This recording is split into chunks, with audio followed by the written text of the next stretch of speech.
जय श्री महाकाल, जय माँ भगवती। आज की वीडियो आप लोगों के लिए बेहद ख़ास होने वाली है, तो करते हैं माता भगवती की स्तुति से इस वीडियो की शुरुआत। कामख्ये वरदे देवी नील पर्वतवासिनी तवम देवी जगत माता योनि मुद्रे नमस्तुते। कामाख्ये काम संपन्ने कामेश्वरी हरिप्रिय काम नाम देहि मे नित्यम कामेश्वरी नमस्तुते। काम दे काम रूपस्ते सुभग्य सुरसेविते करोमि दर्शन देवं सबकमार्थ सिद्ध्यते। ओम महेशानी महामाय चामुंडे मुंडमालिनी आयु आरोग्य ऐश्वर्य देहि में देवी परमेश्वरी। ओम जयंती मंगला काली भद्रकाली कपालिनी दुर्गा क्षमा शिवा दाती स्वाहा सौदा नमस्तुते। ओम सर्वमंगल मांगल्य शिवे सर्वार्थ साधिके शरण्यं त्र्यंबके गौरी नारायणी नमस्तुते। दुर्गति नाशिनी दुर्गा जय जय, काल विनाशिनी काली जय जय, उमा रमा परमाणी जय जय, सीता राधा रुक्मणी जय जय, महालक्ष्मी नमस्तुभ्यं सुरेश्वरी हरिप्रिये नमस्तुभ्यं दयानिधि। साधना किस प्रकार से करनी चाहिए और साधना में आपको क्या नियम अपनाने चाहिए, इस बारे में आज हम बात करने वाले हैं। जो लोग भी साधना करते हैं और कहते हैं कि हमें सफलता नहीं मिल रही, हमें अनुभव नहीं हो रहे, तो आप अपने नियम देखिए कि आप क्या नियम निभा रहे हैं साधना के लिए। साधना में सबसे पहले जो ज़रूरी बात है वह यह है कि आपका जो मन है वह शुद्ध होना चाहिए।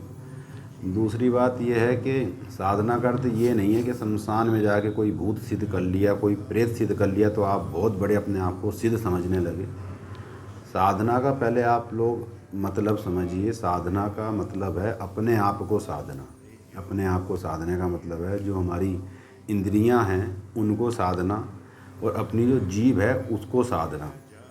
बहुत से लोग क्या करते हैं, साधना करने से पहले जैसे उन्हें पता है कि हमें 2 से 3 घंटे बैठना है तो ज़्यादा खा लेते हैं, गले तक अपने खाने को भर लेते हैं, उसके बाद वह बैठते हैं, जिससे उन्हें नींद आती है, आलस आता है, जिसके कारण साधना में तो मन लगेगा ही नहीं, डकार आएंगी आपको।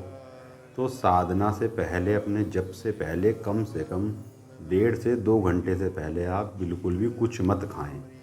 और अगर संभव हो सके, यदि आपके अंदर हिम्मत है तो एक समय भोजन करें, नमक का त्याग कर दें। यदि सच में साधना कर रहे हैं और सच में आप अपने इष्ट शक्ति से जुड़ना चाहते हैं तो आपको ये नियम निभाने पड़ेंगे, तब आपको अनुभव भी होंगे, साधना में सफलता भी मिलेगी और आपकी मंत्र सिद्धि भी होगी। इसमें किसी भी प्रकार की शंका नहीं है। जब आप साधना करने के लिए तैयार होंगे तो आपका जो मन है शुद्ध होना चाहिए। किसी भी प्रकार की उसमें गंदी बात, अश्लील बात नहीं आनी चाहिए। अब आपके हाथ में माला चल रही है लेकिन ध्यान आपका यदि किसी गलत कार्य में जा रहा है तो वह आपका जो जाप है वह बेकार है, निष्फल है, उसका आपको कोई फल नहीं मिलने वाला। अब बहुत लोग कहते हैं कि हम तो इतने दिन से जाप कर रहे हैं, हमें तो कोई अनुभव भी नहीं हो रहा है। भैया अपना खान पान भी तो देखो, अपना नियम धर्म भी तो देखो, आप क्या निभा रहे हो। अब कुछ लोग कहते हैं कि हमसे प्याज नहीं छोड़ी जाती, प्याज के बिना हम तो हम खाना ही नहीं खा सकते हैं, भोजन ही नहीं कर सकते हैं। तो जब तुम्हारी अपनी जीभ पर ही कंट्रोल नहीं है तुम्हारा, तो क्या तुम साधना कर लोगे। जब तुम प्याज ही नहीं छोड़ सकते तो तुम क्या किसी को देवता को साध लोगे। जो मनुष्य का जो मन होता है वह उसे गलत कार्य की ओर ले जाता है।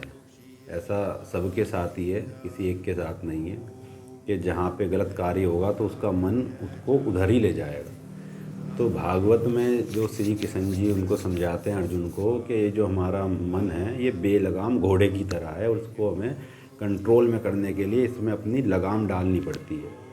जैसे ये गलत दिशा में जा रहा है इसको तुरंत पकड़ के इधर बिठाओ कि मुझे ये कार्य करना है, मुझे अगर प्याज नहीं खानी है तो नहीं खानी है, अन्न छोड़ना है 8 दिन 9 दिन तो छोड़ना है, नमक छोड़ना है तो छोड़ना है। अपना एक दृढ़ संकल्प होना चाहिए यदि आपको इस मार्ग में आगे बढ़ना है। और यह मार्ग सबके लिए नहीं है। शक्ति अपना साधक स्वयं से चुनती है, हम किसी भी शक्ति को खुद से नहीं चुन सकते। ये हमारे पुराने कर्मों के फल होते हैं, पुण्य होते हैं कि शक्ति अपने आप से ही अपने साधक को चुन लेती है। तो हर कोई YouTube से देखकर अपने आप से एक तो साधना मत करे, उसके नेगेटिव इफ़ेक्ट आपको देखने को मिल सकते हैं। और साधना करे तो नियम धर्म से करे, आपको मंत्र सिद्धि भी होगी, आपकी जो मनोकामना है वह भी पूरी होगी, और आपके जो भी कार्य हैं वह भी बनने लगेंगे, आपको अनुभव भी होंगे। एक तो अनुभव के पीछे मत भागो कि मुझे अनुभव नहीं हो रहे। अनुभव कोई आपके अंदर डाल नहीं सकता है। या पैसे से अनुभव खरीद नहीं सकते। अनुभव का मतलब है कि घटना का घटित हो जाना। जब आप साधना करेंगे तो आपका जब उस स्तर पर पहुंच जाएंगे तो आपके साथ वो चीज़ें अपने आप ही घटित होने लगेंगी, जिनको अनुभव कहते हैं।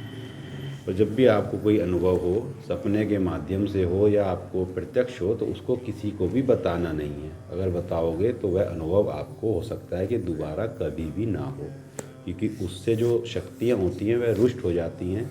क्योंकि कोई भी शक्ति नहीं चाहती कि उसकी जो गुप्तता है वह भंग हो। हर शक्ति गुप्त रहना चाहती है। तो आज की वीडियो में इतना ही। यदि आप लोग इस बारे में कुछ जानकारी लेना चाहें तो व्हाट्सएप के माध्यम से हमसे पूछ सकते हैं। माँ भगवती महाकाल आप सभी का कल्याण करें। हर हर महादेव। जय श्री महाकाल।